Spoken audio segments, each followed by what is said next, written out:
사도신경. 나는 전능하신 아버지 하나님, 천지의 창조주를 믿습니다. 나는 그의 유일하신 아들, 우리 주 예수 그리스도를 믿습니다. 그는 성령으로 잉태되어 동정녀 마리아에게서 나시고 본디오 빌라도에게 고난을 받아 십자가에 못 박혀 죽으시고 장사된 지 사흘 만에 죽은 자 가운데서 다시 살아나셨으며 하늘에 오르시어 전능하신 아버지 하나님 우편에 앉아 계시다가 거기로부터 살아있는 자와 죽은 자를 심판하러 오십니다. 나는 성령을 믿으며 거룩한 공교회와 성도의 교제와 죄를 용서받는 것과 몸의 부활과 영생을 믿습니다. 아멘. 거룩하신 하나님 아버지, 오늘도 주님의 은총으로 축복된 날을 주셔서 감사합니다. 하나님 아버지, 금년에도 주님과 함께하는 한 해가 될 수 있도록 해 주시옵소서. 계속되는 코로나 바이러스 감염으로 인하여 세상이 혼란스럽고 우리 생활이 어려움에 처해져도 항상 주님께서 저희를 보살펴 주신 은혜에 감사드립니다. 또한 이러한 어려움 속에서도 주님의 은총으로 예배드리고 찬송할 수 있도록 해 주셔서 감사합니다. 저희는 항상 하나님 아버지를 의지하면서도 때로는 하나님 아버지의 뜻에 따라 살지 못하고 있습니다. 그러한 저희들을 용서하여 주시옵소서.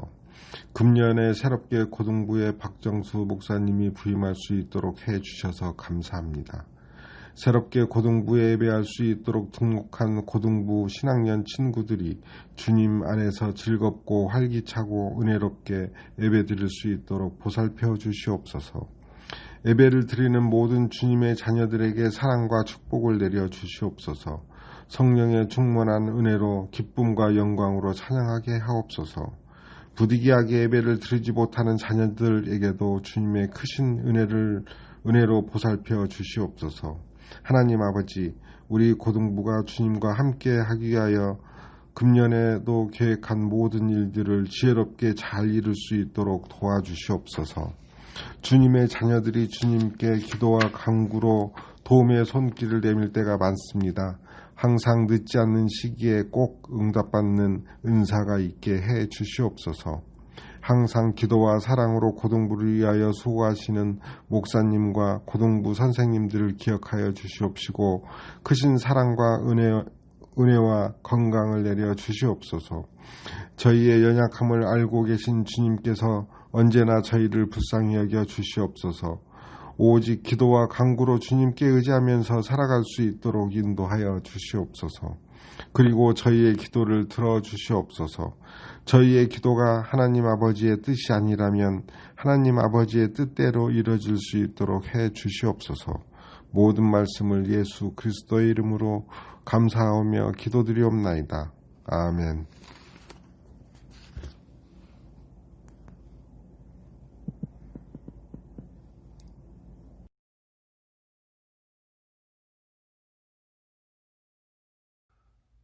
오늘 우리에게 주신 하나님의 말씀은 신약성경 마가복음 14장 50절에서 54절의 말씀입니다. 제자들이 다 예수를 버리고 도망하니라.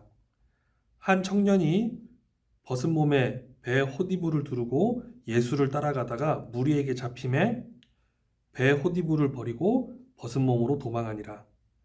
그들이 예수를 끌고 대제사장에게로 가니 대제사장들과 장로들과 서기관들이 다 모이더라. 베드로가 예수를 멀찍이 따라 대제사장의 집들 안까지 들어가서 아랫사람들과 함께 앉아 불을 쬐더라. 아멘.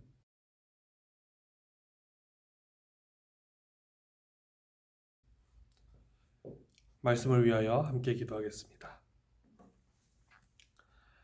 하나님, 이 시간 주님의 말씀을 듣습니다. 깨달을 수 있는 지혜를 주시고 말씀대로 살 수 있는 용기를 허락하여 주시옵소서. 예수님의 이름으로 기도합니다. 아멘.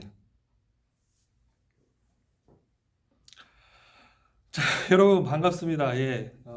여러분 여전히 어색하고 그렇지만 그래도 다시금 다시 한번 여러분들과 이렇게 만날 수 있어서 인사할 수 있어서 너무 감사하고 행복합니다. 우리 다시 한번 서로 평안의 인사를 나눠볼까요? 샬롬. 네.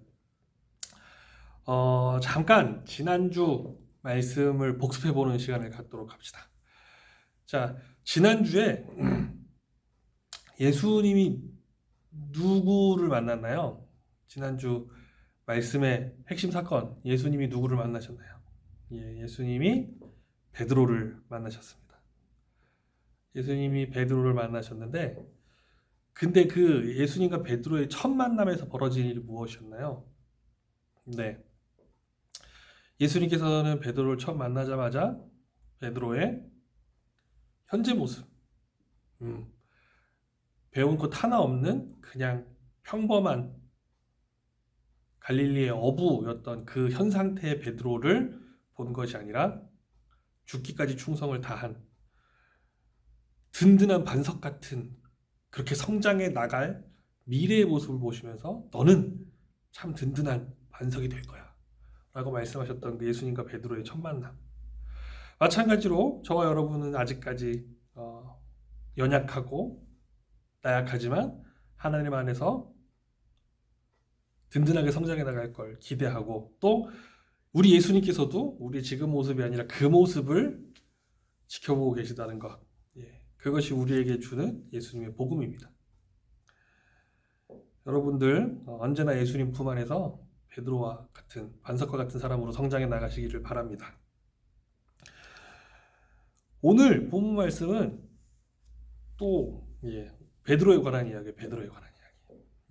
오늘은 예수님 곁에서 베드로가 했던 실수를 되짚어 보면서 어떻게 해야 예수님과 더 잘 지낼 수 있는가를 이야기해 보려고 합니다.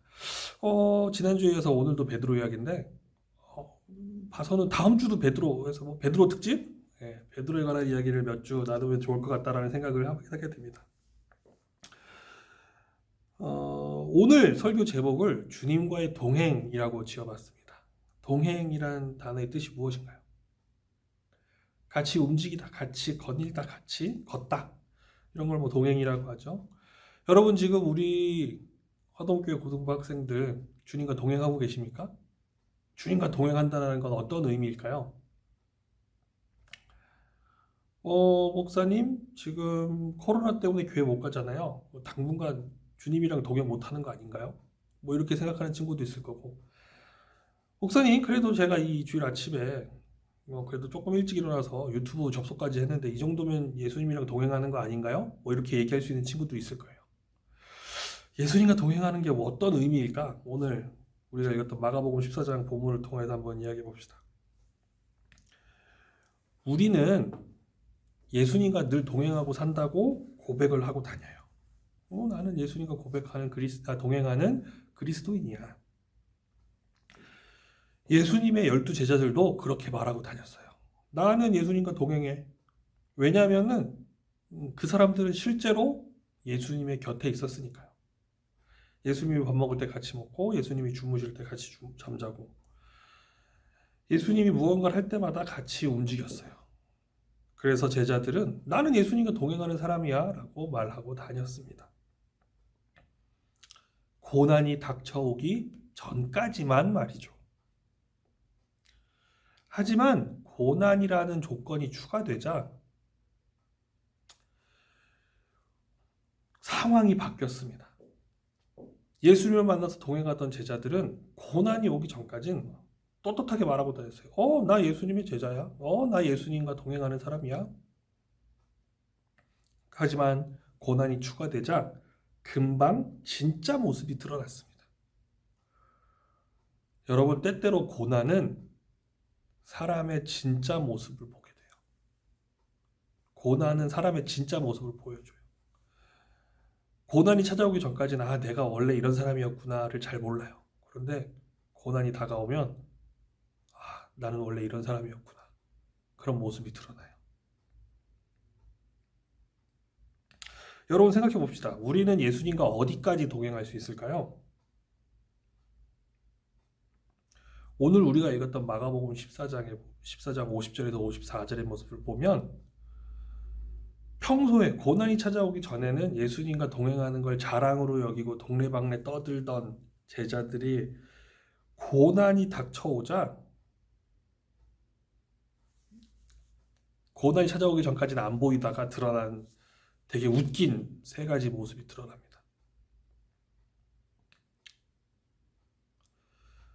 50절에 이렇게 되어 있습니다. 제자들이 다 예수를 버리고 도망하니라.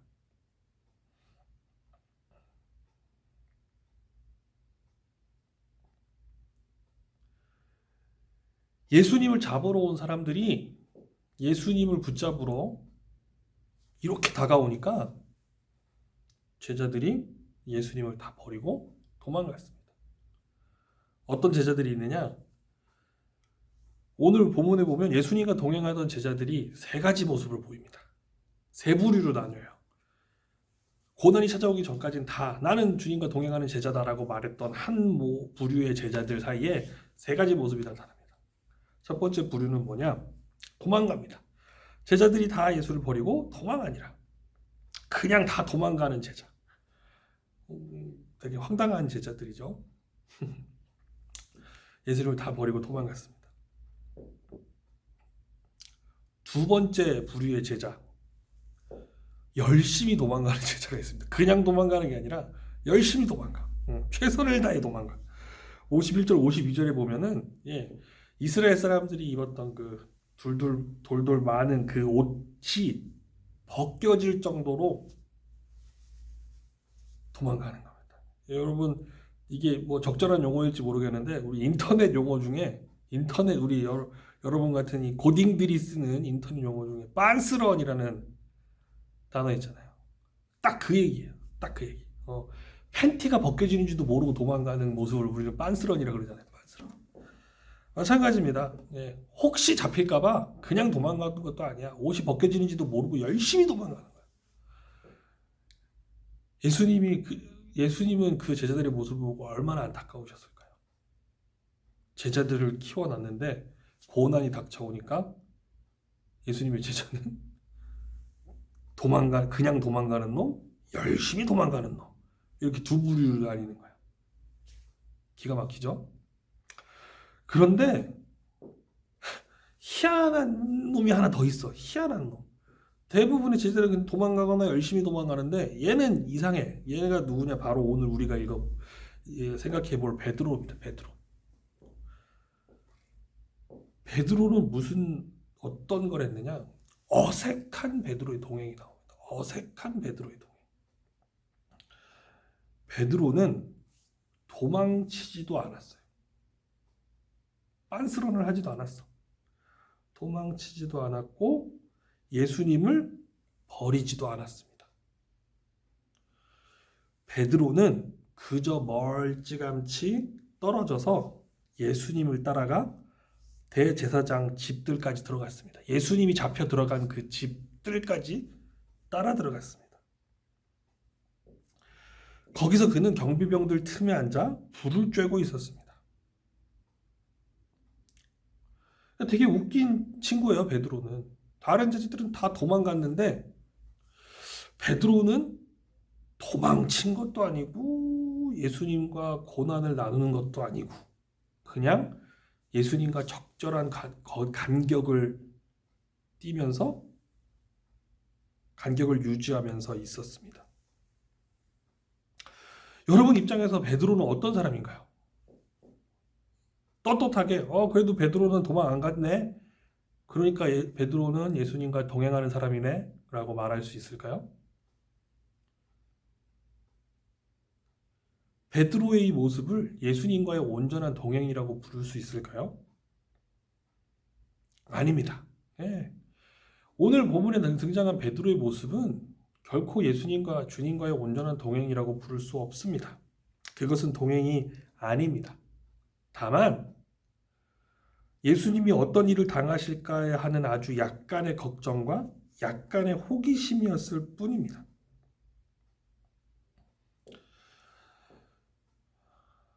예수님과의 진정한 동행이라면 고난 속에서 예수님과의 진정한 동행이라면 목숨을 걸고 예수님과 함께 고난의 자리에 참여하는 것이 온전한 동행일 것입니다.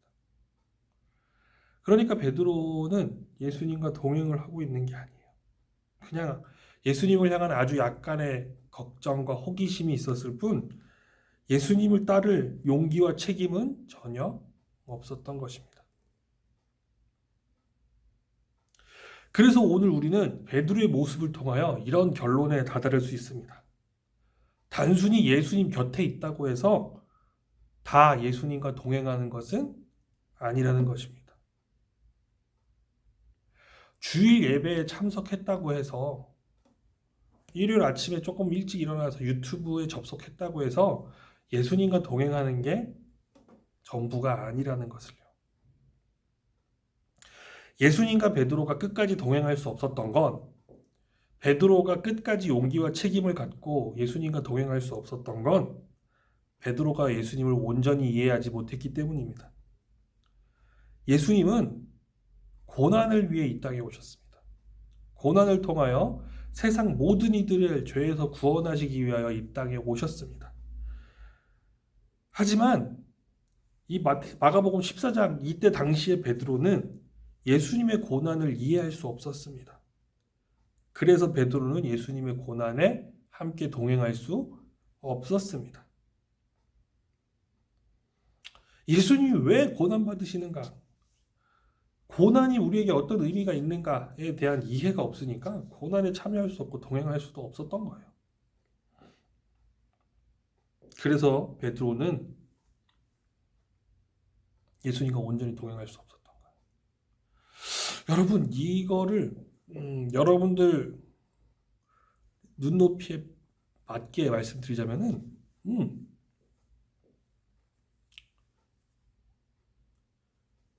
남녀 간의 관계로 얘기를 하자면은 일종의 결혼 같은 거예요.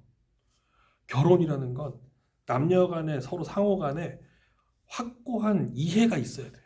그래야 서로 사랑하고 결혼하고 거기에 온전한 책임과 희생과 헌신이 따르는 게 그게 결혼이거든요. 그런데 요즘 서로 이해하고 서로 희생하고 헌신하는 거 싫어해. 그래서 남녀 관계에 결혼 말고 뭐 해요? 그냥 썸만 타는 거야. 그냥 적당히 간격 유지하면서 적당히 감출 부분 감추고 그냥 좋은 부분만 살짝 보여주고 그냥 좋은 시간만 살짝 공유하고 이렇게 막 맛보고 간보고. 마가복음 14장에 나오는 베드로는 온전히 책임과 헌신을 다하는 그런 게 아니라 그냥 예수님이랑 썸만 타는 거야. 그냥 예수님 잡혀서 뭐 죽는 거 아니야 이제 예수님? 어떻게 죽으면 안 되는데? 그렇다고 뭐 내가 대신 죽거나 같이 죽거나 그러고 싶은 생각은 조금도 없고 이러한 상태가 베드로의 상태였다는 것입니다. 그래서 베드로는 예수님의 고난에 함께 참여할 수 없었습니다. 그런데 예수님께서 승천하신 후 베드로는 완전히 다른 사람이 되었습니다. 왜냐하면 그 예수님의 고난의 의미를 완전히 이해했기 때문입니다. 초대교회 전승에 의하면 베드로는 로마에서 십자가에 거꾸로 매달려 순교했다고 전해집니다. 잡혀가신 예수님을 멀찍이 쳐다보며 함께 동행할 수 없었던 베드로가 예수님을 온전히 이해한 후에는 십자가 고난까지 함께 동행할 수 있는 사람이 된 것이죠. 사랑하는 여러분, 물리적인 거리로 그냥 예수님 곁에 있다고 해서 예수님과 다 동행하는 것은 아닙니다. 예수님과 함께하는 참된 동행은 예수님의 뜻이 무엇인지 이해하는 것에서부터 시작됩니다. 여러분, 그러니까 말씀을 읽는 것에 게을리해서는 안 돼요. 예수님과 동행한다는 것은 예수님의 뜻을 온전히 이해한다는 것입니다. 구약성경 아모스 3장 3절에 이렇게 이야기하고 있습니다. 두 사람이 뜻이 같지 않은데 어찌 동행하겠으며. 네, 우리가 예수님과 동행하려면 예수님의 뜻을 알아야 합니다. 베드로처럼 내 뜻, 내 마음을 예수님께 강요하고 예수님 내 마음을 내 욕심대로 살아주세요 이게 아니라 예수님이 우리를 향해 어떤 계획을 가지고 계시고 예수님이 세상을 향하여 어떤 계획을 가지고 계신지 예수님의 뜻에 먼저 우리가 다가가야 된다는 것입니다. 사랑하는 여러분, 이제 말씀을 정리하겠습니다. 예수님과 동행한다는 건 예수님과의 그런 물리적인 거리를 이야기하는 것이 아닙니다. 예수님께서 나를 향해 어떤 뜻을 품고 계신지, 세상을 향하여 어떤 뜻을 품고 계시는지를 이해하는 것이 예수님과의 진정한 동행입니다. 내 욕심보다, 내 생각보다 예수님의 마음을 이해하려고 노력하는 저와 여러분들 되시기를 바랍니다. 기도하겠습니다.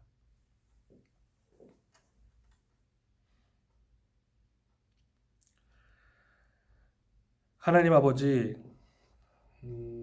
저희들의 모습이 오늘 우리가 읽었던 베드로의 모습처럼 예수님의 뜻이 무엇인지는 잘 모르며 그냥 예수님 곁에만 머무는 그런 어리석은 모습이 되지 않게 하여 주시옵소서. 말씀을 읽으며 기도하며 예수님의 뜻을 깊이 이해하며 예수님과 참된 동행을 하는 그런 그리스도인 되게 하여 주시옵소서. 예수님의 이름으로 기도합니다. 아멘. 우리 주 예수 그리스도의 은혜와 아버지 하나님의 놀라우신 사랑과 성령님의 깊은 교제하심이 주님의 뜻을 이해하며 주님과 참된 동행하기로 다짐하는 화동교회 고등부 공동체 위에 영원히 함께 하시기를 간절히 축원하옵나이다. 아멘.